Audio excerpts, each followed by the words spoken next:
Hello guys, how's everybody doing out there? Welcome back.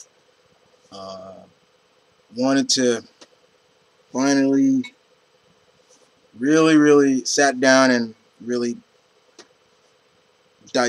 really digest what I watched Friday, which was, in my opinion, magic. Um, the Daredevil series from that's on Netflix now. You got to remember, this is Marvel introducing the Man Without Fear into the Marvel Cinematic Universe now.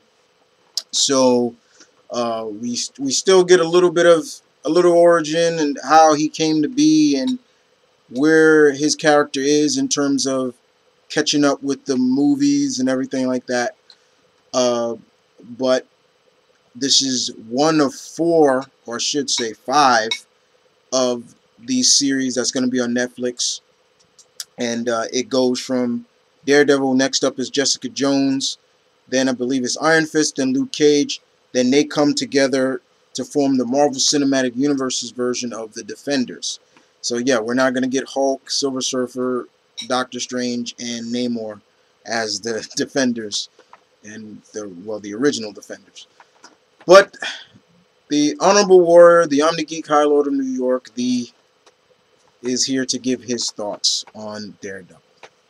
And we're going to try to break this down as possible, as much as I can. I'll give what I thought about the cast. We got the cast. Made sure I wrote down everybody's name. Pretty much knew who they were, who they're playing, but wrote down their names. We're going to talk about some of the Easter eggs in this series. And but overall, let's start off pretty much the overall of the series. I thought the series overall was great. Uh, was it brutal and grim and gritty? Yes, it was. It had the great blend, in my opinion, of runs of previous writers. Frank Miller, Bendis, uh, Brubaker's. I felt a little bit of Brubaker's run in there as well.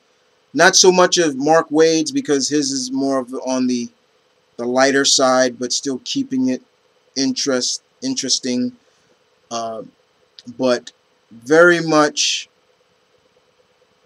it was a good blend of what I was looking for to introducing Daredevil into the Marvel Cinematic Universe, which this series does take place.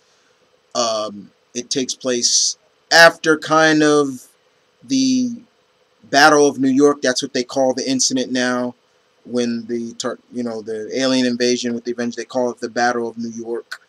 And we're seeing that Hell's Kitchen, which, for all you guys who are not native New Yorkers or have ever been to New York and know the different sections of New York, Manhattan, there's a section called Hell's Kitchen, but it's now called Clinton, and it's not as grim and gritty as they depicted in the series. It's very sophisticated now. It's not as grim, like, you can walk down the street, nobody's gonna rob you or anything like that. It's very different. It's different than back in the days, that when it clearly lived up to that name, Hell's Kitchen.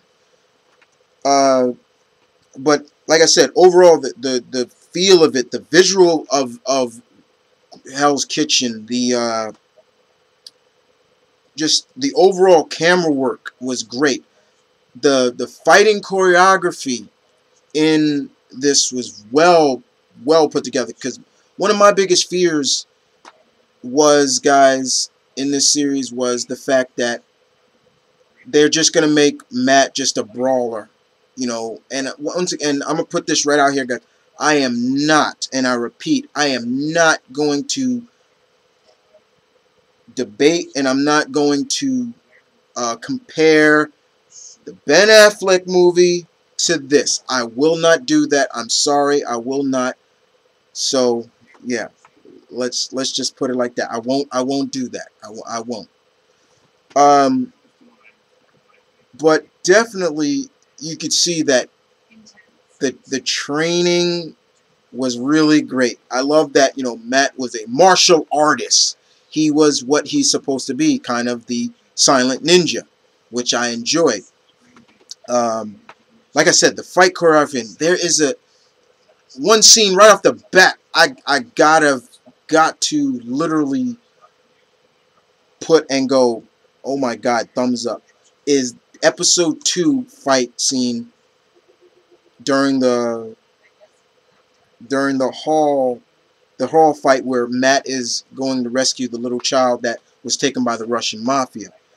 That fight right there was so well done, put together. It was just like, wow. You know, it really depicted the sheer tenacity, the sheer vigor and will that Matt Murdock has, and just showcasing the essence of Matt as if you read the comics like yours truly here, which I really enjoyed. But overall, like I said, really has no real complaints about the series at all. Not at all. I really don't. It was really well done. I very much enjoyed it. No complaints at all. Okay, so pretty much overall that's good. Now let's talk about the cast. All right, let's go into detail about the cast. All right, let's start off with the main protagonist, Charlie Cox as Matthew Murdock, aka Daredevil.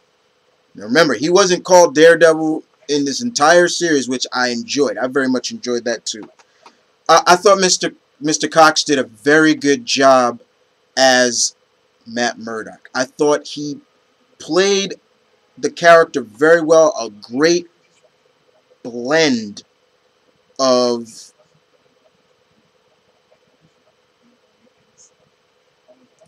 very good blend of what previous writers have done for Matt Murdock. I thought it was well put. I was glad, you know, one thing that you can't screw around, you don't mess with, is Matt's religion. Keeping him Catholic, keep showcasing that he does go to church, he's in confession, things like that. Beautifully, well done. You know, you could see Matt, as Mr. Cox portrays as Matt, he's really struggling with what is his real purpose as the man in the mask. You know, is he just doing this for revenge, or in a sense, or does he really want to make his city, or I should say the section of Manhattan, safer? And that was something I love that they played up a lot throughout all 13 episodes. You know, which I very much enjoyed. He really played it very well. I thought it was perfectly well done. You know, no complaints whatsoever about what he did. Let's talk about the main antagonist, Vincent D'Onofrio as Wilson Fisk, aka the Kingpin. Spot on. Very well diverse. We got to see more of Wilson Fisk, what makes him tick, what he is and what he's not. I like this that kind of like that. He's kind of a child trapped in a man's body, in a sense. You know, the fact that he's kind of like he said, I am a child, but I'm also the monster. You know, so well developed. You know, we got to see throughout the episodes once he appeared. You know, I thought that was really well done. You know, a lot of people are saying probably the most well developed villain in the Marvel Cinematic Universe so far. And you know what? That's not arguable. That's not debatable. I feel that he really did such a good job that you put him on that pedestal farther than even Loki. Let's put it like that. Yes, I said it, and I have to agree with that. He really was so well developed, and that's the difference between movie and television or so, where you can really branch out the character.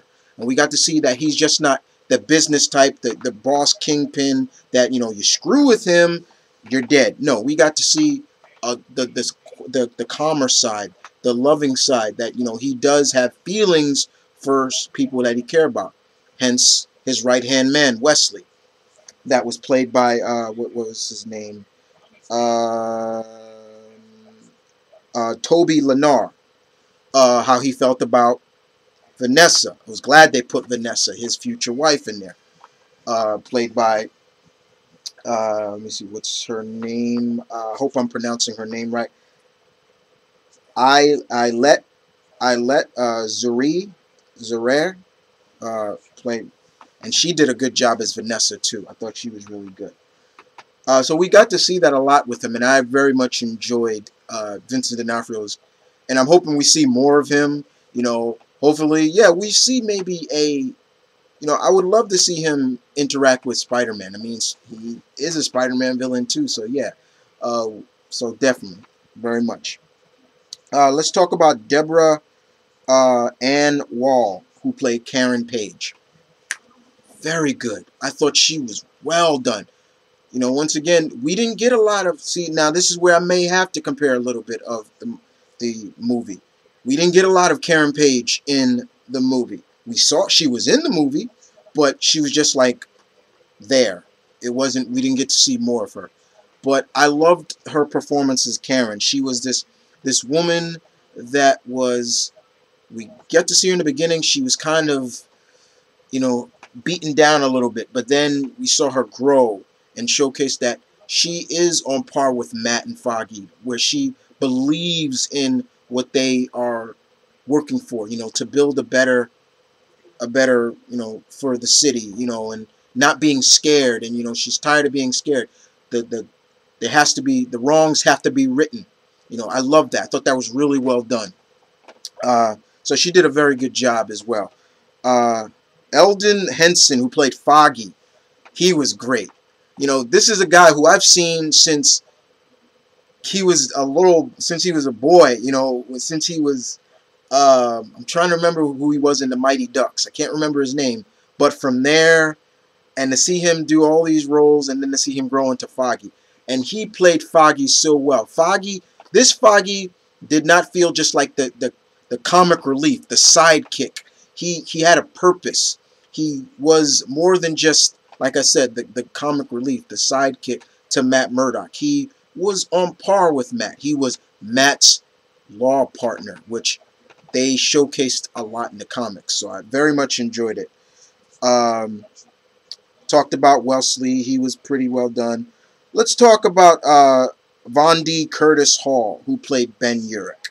Now, I know a lot of people, you guys who, my followers will probably would have asked me right off the bat, will probably ask me right there. It's like, hey, Chris, how did you feel about that? That they changed, how they changed Matt, Ben Urich, a very known character, changed his race and everything. I know how you're all on that. You're about that. You feel that they shouldn't be changed if not necessary. You're right. However, I thought he did a very, very good job as a veteran actor, as he is, as Mr. Hall is. I thought he did a very good job as Ben Urich.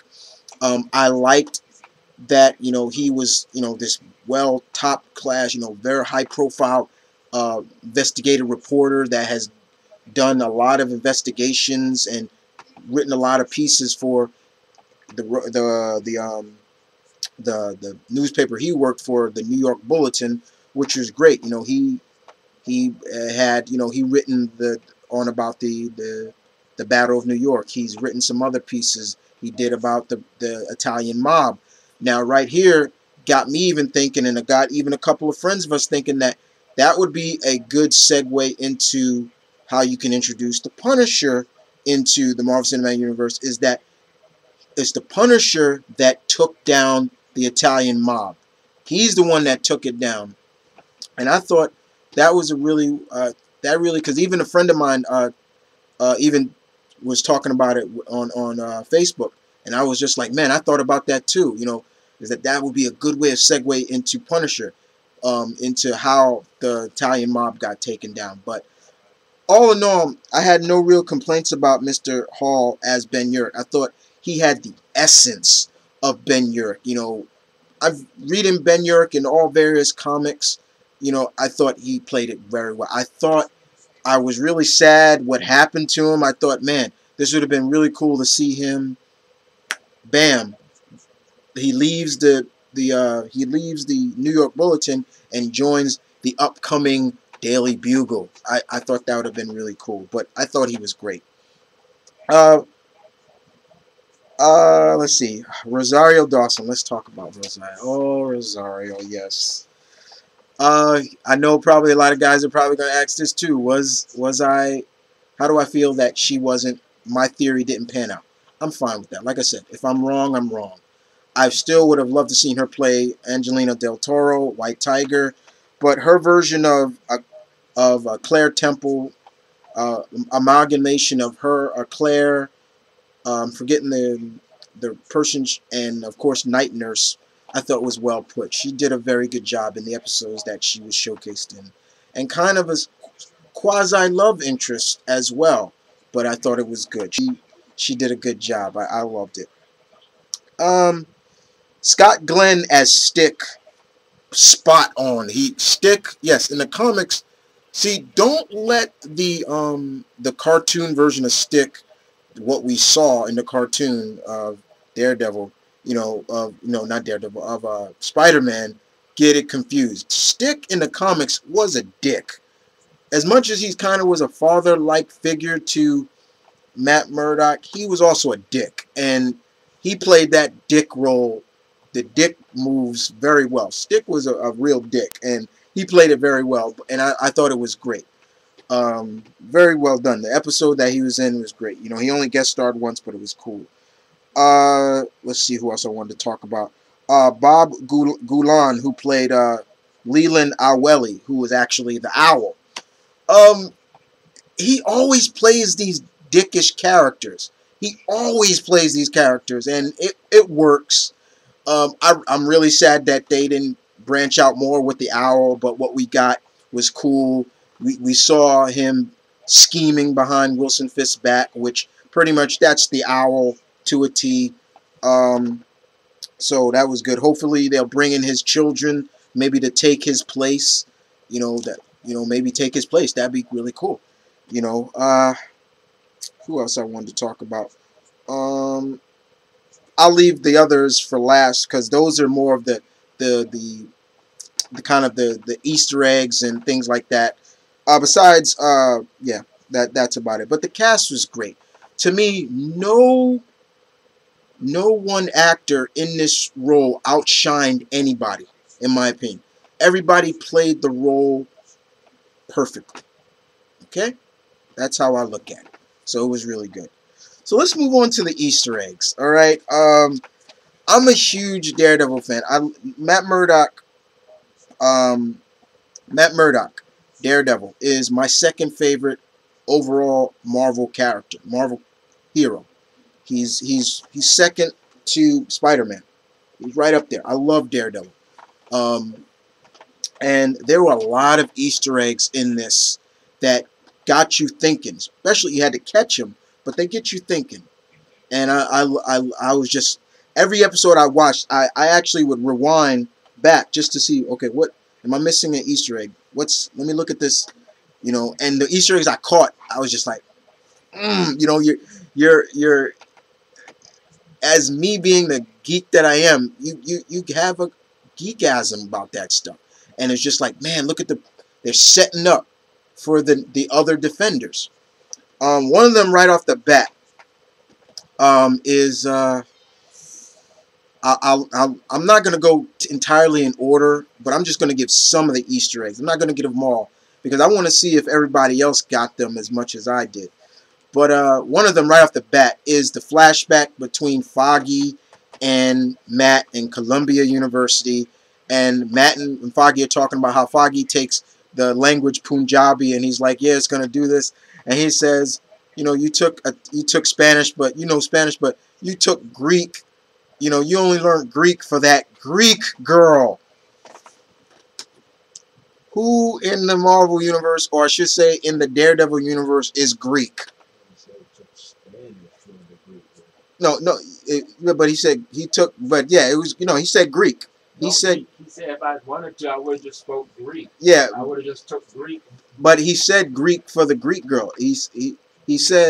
Said that Spanish. He took Spanish, but then he also said and then he said I would have taken Greek for the. He said Greek for the Greek girl, that Greek girl. But basically, what he was mentioning was Electra Nachios. So right there hints that bam, okay, Electra, bam. The other one, look at Ben Urich's wall in his office. There's some news posts back there that makes a little bit of sense and gets you thinking a little bit. There was one to, I would say, to my left,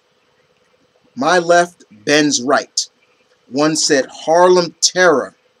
I'm like, are they playing up a little bit of something's going on in Harlem that maybe Luke Cage is dealing with? Bam. Thought that was, bam, instant. That instantly came to me about Luke Cage. Bam. Another one that really Easter egg right off the bat that really played a lot is the fact that with building up, in my opinion, the Hand. That boy that Stick murdered plays up the what he said was Black Sky. Plays pretty much into the Hand right off the bat. I was like, yeah. The people that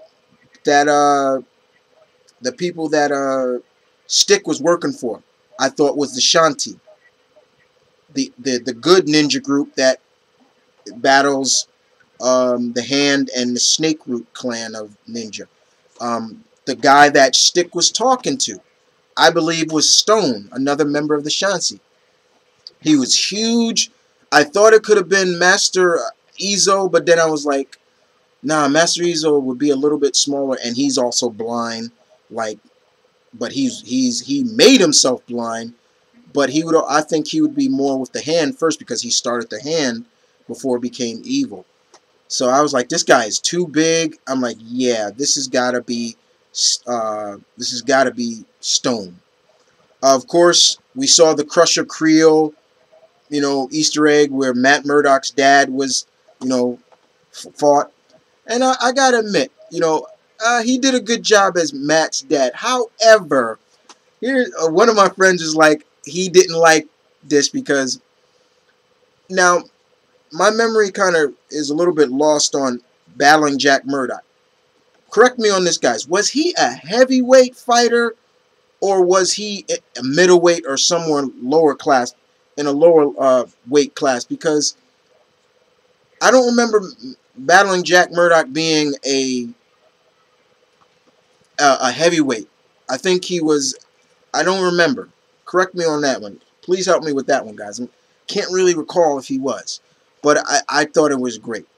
Now, one of the biggest Easter eggs that really that caught me right off the bat is Madame Guan, who led I guess was part of the Triads or maybe something else, played by the actress Wai Ching Ho. I hope I pronounced her name right.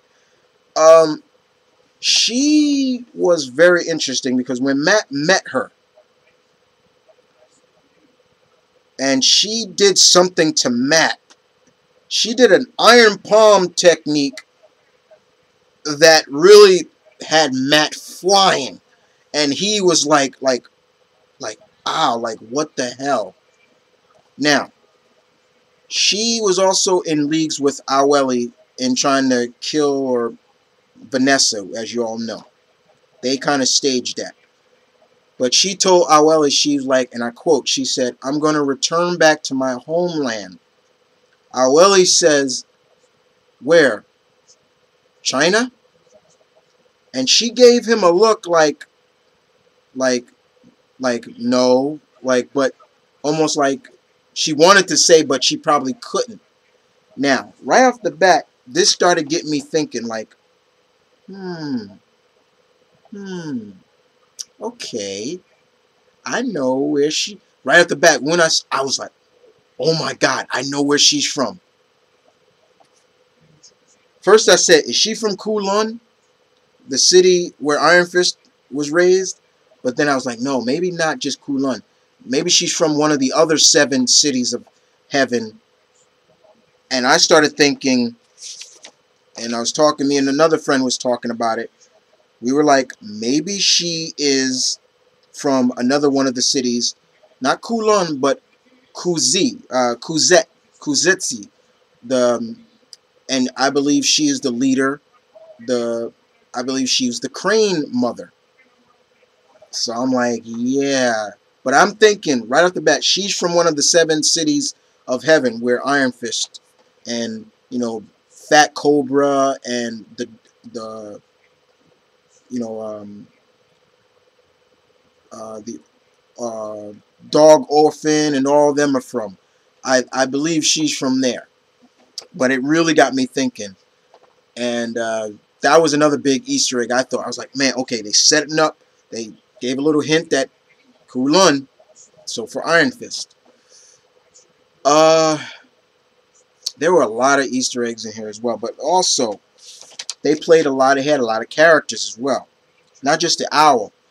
The man who made the costume for Daredevil.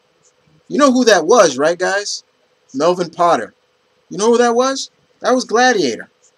I was like, Melvin Potter. As soon as he said his name, I'm like, bam, came to me right away. It was like, Gladiator. Because let's face it, Gladiator is a strong. He had razor blades and everything.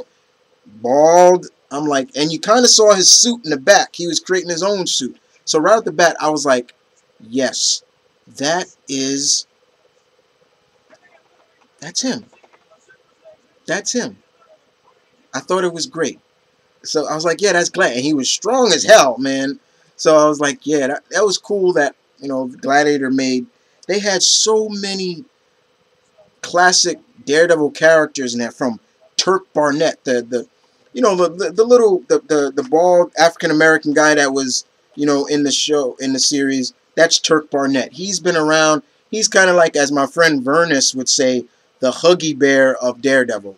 He's like a 2-bit criminal, criminal bit, and he came around Daredevil around the late 70s or so. So it was cool to see them bring in those characters. Uh, there's so much. Overall, I can't really say my favorite episode of the series. I liked the opening. I thought it was good. Let's talk about. What was the next thing I wanted to talk about before I end this? Uh, let's talk about the. Let's talk about the not knowing. I was glad that not a lot of people knew Matt's secret identity. If you count, you can only count a handful, not even a handful. In the series alone, only, I would say, classify only 3 knew Matt's secret identity. Claire, Foggy, which was great. I was glad Foggy knew who he was. It's supposed to be that way. I thought that was perfect. And if you want to say the other, I believe he was Puerto Rican, who helped Claire fish Matt out of the dumpster, Santino. I thought, and yeah, so you can classify 3 people. That was great. Glad not too many people knew. I'm glad that, you know, Kingpin didn't know right off the bat, when he kind of beat down Matt after Matt had that vicious fight with Noble. I was glad he just, when he hammer shot at Matt, and then, he just ripped the mask off. Was like, yeah, I know who you are. No, I was glad they didn't go that route. So that was good to know as well.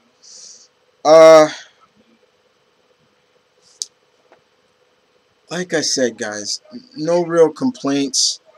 This was just a really good series.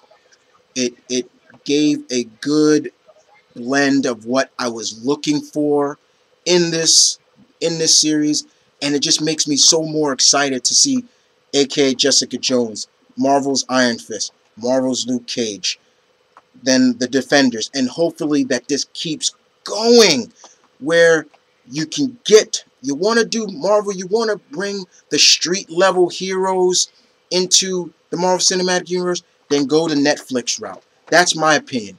You know, I can name off the top of my hand, I can give you 10 right now Marvel street level characters I damn near want to see do get a Netflix series. I'll give you 2 right now. The Cagney and Lacey of the Marvel Universe, the Daughters of the Dragon, Colleen Wing, and uh, Misty Knight, definitely. Uh, Punisher, definitely, and Punisher right now. I'll give you those right there. Of course, Moon Knight and people like that, but right off the bat, it's definitely plausible to do those characters. Uh, and the end, and how I'm gonna end this, guys, because they'll probably actually show Chris. What about the costume, the full costume? What your overall? Great. It had a little bit of a Batman, especially the you know the cowl feel like, but overall I thought it was a good blend, very well put together, and the way they ended the series in terms, well I should say the season of Matt, you know him watching the city, and of course he gets into action, you see him jump off the roof. Great. Overall, guys, and I know I went extremely long. I knew I was going to, but I hope you guys enjoyed this magic. Perfect. Well done. Well deserved. Thank you so much. You guys tell me in the comment section below or wherever I post this on my various uh, accounts. What did you think overall of the Daredevil series? And are you just as excited now seeing that if they can do Daredevil now, Jessica Jones, I can't wait to see what they do with Jessica Jones and Purple Man, Iron Fist, how they're going to pull off Kulon and the other 7 cities, how they're going to do Luke Cage, and what's going to bring all these characters together, what's going to bring these 4 characters together to have them become the Defenders. But other than that, guys, thank you so much. This is the I'm the Geek High Lord of New York, the Honorable Warrior himself. Thank you. Take care.